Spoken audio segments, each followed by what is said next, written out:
Nah, di sini sudah ada tampilan layar untuk login ke akun SSCN.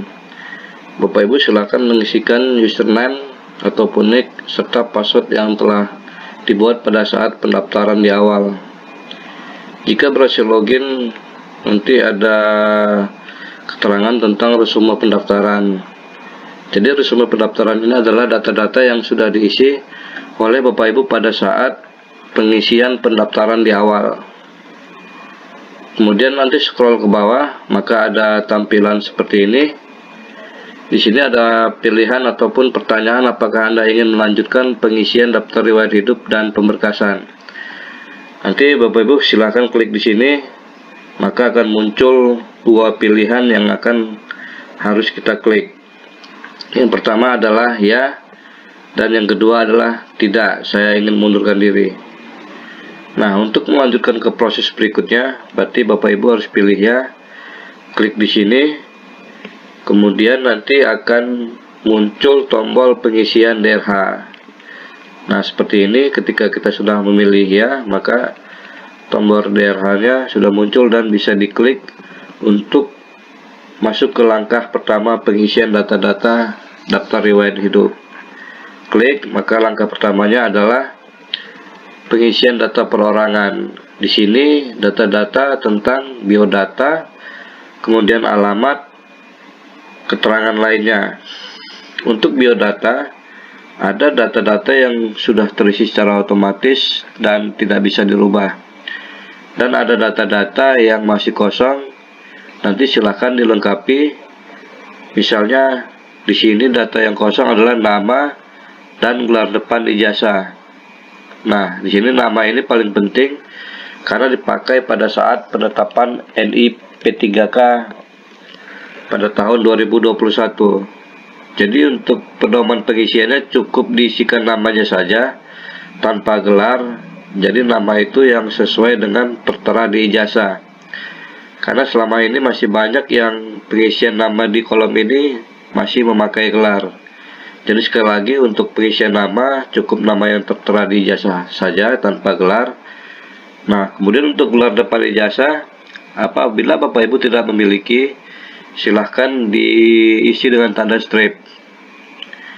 Di sini ada gelar belakang ijazah, jika sesuai dibiarkan saja atau abaikan saja. Tapi jika masih belum sesuai, nanti bisa diklik di sini untuk memperbaiki nama asli, nama gelarnya.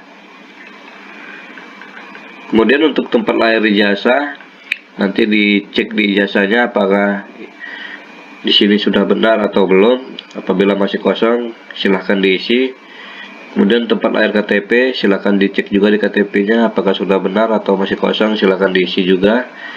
Tanggal lahir ijazah sama, kemudian tanggal lahir KTP juga sama. Nah, jika untuk pengisian data-data biodata sudah selesai, maka ke tahap selanjutnya pengisian alamat. Di sini untuk pengisian alamat ada item-item yang harus kita isi. Misalnya provinsi, kabupaten kota, kecamatan, kelurahan desa, jalan, alamat lengkap, dan kode pos. Nah, untuk provinsi silakan diklik di sini, nanti akan muncul nama-nama provinsi untuk domisili dari masing-masing Bapak Ibu.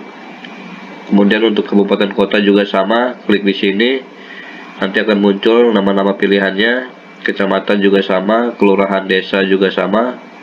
Nanti akan muncul kelurahan desanya di sini, jalan, terus alamat lengkap.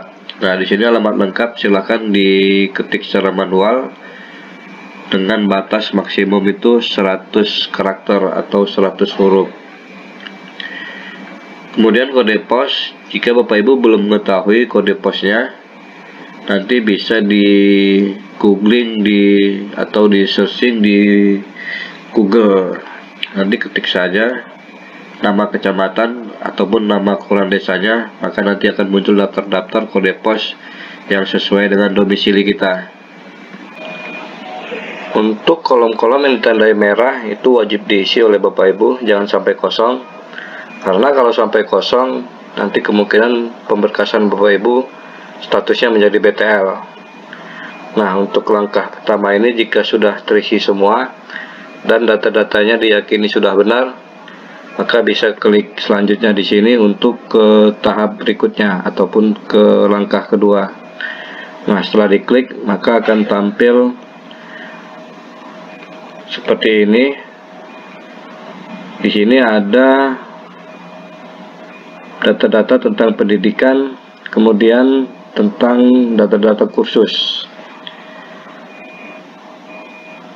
Pada kolom untuk yang pendidikan itu sebagian secara otomatis sudah terisi, maka Bapak Ibu tidak perlu lagi merubahnya, tapi masih ada kolom-kolom yang masih kosong yang harus dilengkapi. Untuk melengkapi kolom-kolom yang masih kosong bisa klik diubah, maka nanti akan muncul tampilan seperti ini. Di sini ada item-item tentang tingkat pendidikan, itu biasanya sudah terisi secara otomatis. Kemudian jurusan juga sama, sudah terisi otomatis. Nah, ini nama sekolah atau perguruan tinggi. Nanti Bapak Ibu isikan di sini di mana tempat Bapak Ibu berkuliah. Misalnya di Universitas di Ponorogo. Nanti tinggal klik aja di sini, maka akan muncul nama-nama universitasnya. Silahkan dipilih untuk nama universitas tersebut.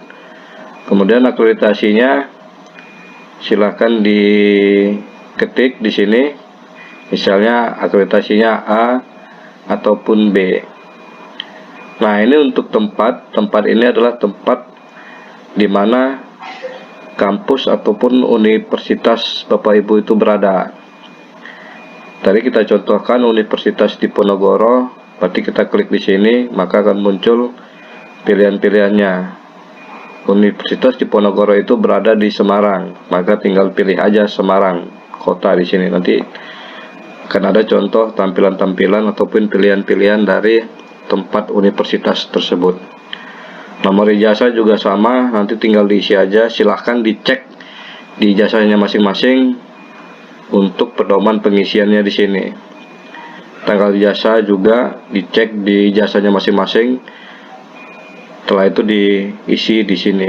Nama pejabat. Nah, ini pejabat ini adalah pejabat yang menandatanganin ijazah dari Bapak Ibu. Misalnya di ijazah itu yang menandatanganinya adalah rektor, maka silahkan diisi cukup rektor. Ketik rektor aja di sini. Ataupun misalnya yang menandatangani adalah dekan, maka cukup diketik dekan di sini. Jadi Bapak Ibu nggak perlu ataupun mengisi nama lengkap dari pejabat tersebut, cukup nama jabatannya saja, seperti contoh yang tadi saya sebutkan. Untuk gelar depan, ini gelar depan bagi yang tidak memiliki bisa diisi dengan tanda strip. Kemudian gelar belakang nanti disesuaikan dengan yang tertera di ijazahnya. Misalnya gelar belakang Ibu SPD, berarti silahkan di sini diisi dengan SPD sesuai dengan ijazah masing-masing dari Bapak Ibu. Kemudian disimpan di sini, simpan, klik, maka akan tampilan kembali seperti ini.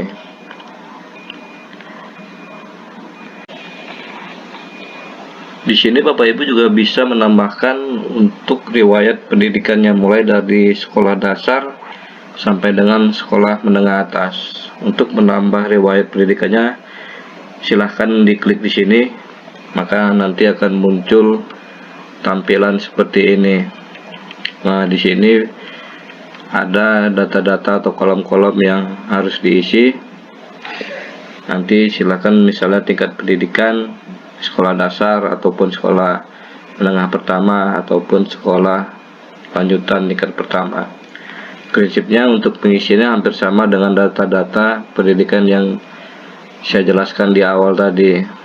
Kemudian setelah selesai pengisiannya, klik simpan, maka tampilan akan kembali lagi seperti ini.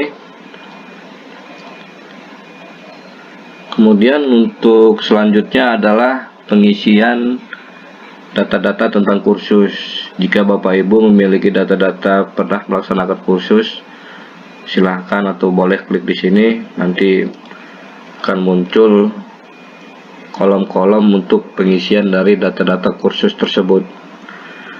Untuk data-data kursus ini saya tidak akan menjelaskan secara detail karena ini sifatnya lebih opsional ataupun tidak wajib.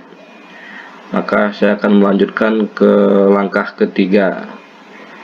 Setelah selesai semua ini terisi, kemudian Bapak Ibu klik di sini ke tahap selanjutnya. Maka nanti Bapak Ibu bisa langsung mengisi langkah ketiga, yaitu data riwayat pekerjaan. Nah, di sini ada contoh tampilan layar untuk pengisian data-data riwayat pekerjaan.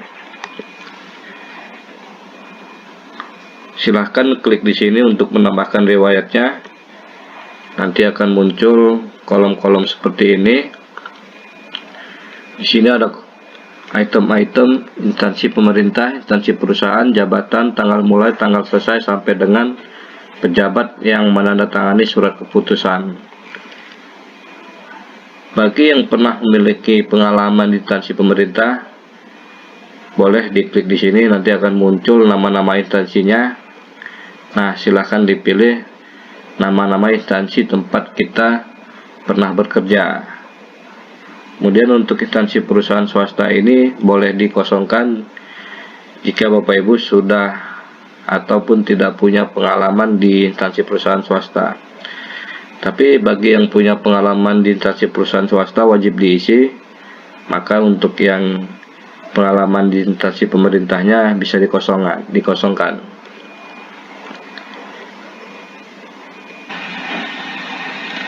Nah, kemudian untuk jabatan bisa diisi misalnya dengan jabatan sebagai guru. Jadi cukup diketik guru saja di sini. Kemudian tanggal mulai diisi tanggal berapa, tanggal selesainya tanggal berapa, gaji pokok juga boleh diisi. Kemudian untuk nomor, ini adalah nomor dari surat keputusan pengangkatan Bapak Ibu. Tanggalnya juga nanti silakan dicek di SK-nya masing-masing tanggal berapa penerbitan SK-nya, kemudian pejabat yang menandatangani surat keputusan tersebut. Di sini misalnya pejabatnya adalah Kepala Dinas Pendidikan ataupun Kepala Sekolah tempat Bapak Ibu mengajar pada saat itu. Setelah itu bisa disimpan di sini. Tampilannya akan kembali lagi seperti ini. Nah, kemudian untuk tahap selanjutnya adalah pengisian tanda jasa penghargaan. Untuk pengisian tanda jasa penghargaan itu sifatnya opsional, jadi tidak wajib, boleh dikosongkan oleh Bapak Ibu. Sama juga dengan pengisian untuk data-data prestasi, ini juga boleh dikosongkan. Jadi saya tidak akan menjelaskannya juga secara detail untuk tanda jasa penghargaan dan tanda jasa prestasi. Setelah pengisian tahap ketiga ini sudah lengkap, bisa diklik di sini untuk ke tahap keempat ataupun ke tahap selanjutnya. Bapak Ibu silahkan klik selanjutnya, maka nanti akan muncul data keluarga ataupun pengisian tentang data-data keluarga. Untuk langkah keempat ini ada data-data tentang istri ataupun suami, kemudian data anak, terus data orang tua kandung, data saudara kandung, dan data Bapak Ibu mertua. Nah, yang pertama adalah data tentang istri atau suami. Nanti tinggal diklik di sini untuk menambahkan riwayat data istri ataupun data suami. Setelah diklik, maka akan muncul tampilan seperti ini. Di sini ada kolom untuk pengisian NIK, nomor KK, NIP jika pasangannya berstatus PNS, kemudian tempat lahir, tanggal lahir, pekerjaan, perusahaan, institusi, status perkawinan, akta menikah, tanggal menikah, status hidup.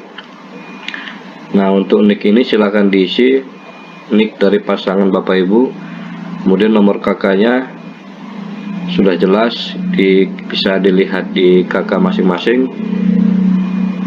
Nah, kemudian untuk NIP ini apabila pasangannya berstatus PNS. Tapi jika tidak bisa dikosongkan saja. Kemudian untuk tempat lahir sesuai KTP, tanggal lahir sesuai KTP, pekerjaan silahkan diisi.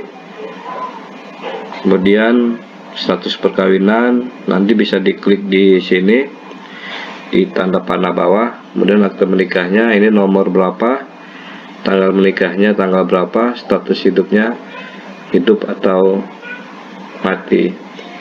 Nah, kemudian silahkan disimpan, maka tampilan akan kembali seperti ini. Untuk selanjutnya adalah pengisian data tentang anak. Nanti tinggal diklik di sini untuk menambahkan riwayat anak, maka tampilannya akan menjadi seperti ini. Sama prinsipnya seperti tadi, pengisiannya seperti tanggal lahir, tempat lahir, pekerjaan. Nanti saya tidak akan jelaskan lagi. Untuk orang tua kandung juga sama, klik di sini, nanti tampilannya juga sama persis seperti yang tadi, tinggal diisi saja. Nah, kemudian saudara kandung juga sama, klik di sini. Bapak ibu mertua juga sama, nanti bisa diklik di sini. Nanti kolom-kolomnya akan muncul. Untuk pengisiannya juga hampir sama seperti yang data istri dan suami yang di awal tadi. Jika sudah, nanti bisa diklik seperti biasa di sini untuk melanjutkan ke tahap berikutnya. Nah, setelah diklik selanjutnya, maka akan mengisi data-data yang langkah kelima, yaitu data-data tentang organisasi. Nah, contohnya seperti ini. Di sini data-data organisasi, misalnya nama organisasi, jabatan organisasi, tanggal mulai, tanggal selesai, tempat, dan siapa pemimpin organisasinya. Nanti Bapak Ibu bisa menambahkan di tambah riwayat organisasi. Di tombol ini nanti muncul kolom-kolomnya seperti ini. Nah, disitu ada item-itemnya saya sebutkan tadi. Silahkan diisi, misalnya nama organisasinya OSIS, terus jenis organisasinya itu adalah sosial. Apabila tidak ada jabatan organisasi, bisa dipilih tidak ada, nanti bisa diklik tanda panah bawah ini, maka ada pilihan-pilihan tersebut. Kemudian nama kedudukannya sebagai apa, terus tanggal mulainya tanggal berapa, tanggal selesainya sampai kapan berakhir di organisasi tersebut, kemudian tempat organisasi atau alamat organisasi tersebut. Nah, untuk pemimpinnya, kemudian pemimpinnya itu siapa namanya, silahkan diisi di sini. Kemudian disimpan, maka nanti tampilannya akan kembali ke tampilan semula. Di sini juga ada keterangan lain-lain yang wajib diisi, misalnya nomor surat keterangan catatan kepolisian. Nanti disilahkan diisi bagi Bapak Ibu yang sudah memiliki SKCK tersebut. Kemudian tanggal surat keterangan catatan kepolisian. Nah, ini mungkin nanti pengisiannya lebih mudah karena sudah ada pedomannya. Nanti tinggal dicek aja di dokumennya masing-masing untuk tahapan ataupun pedoman-pedoman untuk pengisian keterangan lainnya di sini.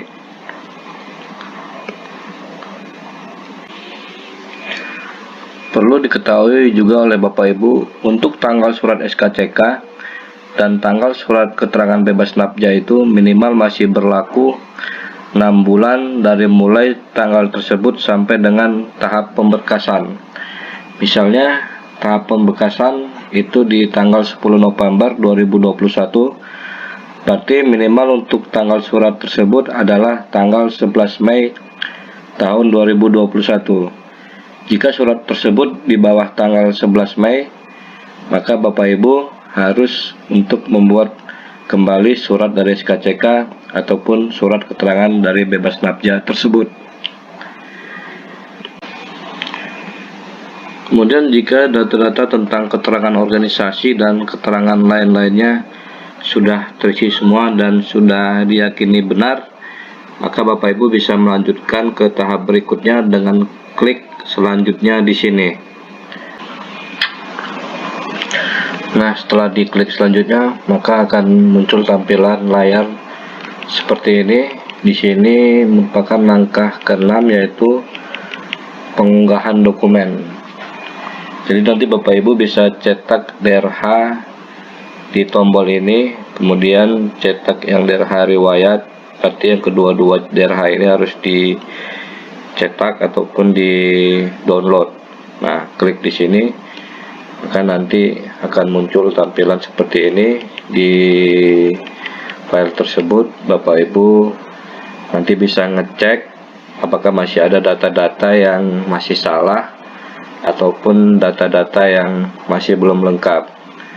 Jika masih ada yang salah ataupun data yang belum lengkap, nanti bisa kembali ke tampilan ini. Di sini di atas ada data-data ataupun keterangan-keterangan data. Misalnya data ibu di data keluarga yang salah ataupun di data pekerjaan, nanti bisa klik di sini di keterangan ini ataupun di tulisan ini. Maka nanti ibu akan diarahkan ataupun tampilannya berisi kolom-kolom tentang pekerjaan ataupun kolom-kolom tentang keluarga.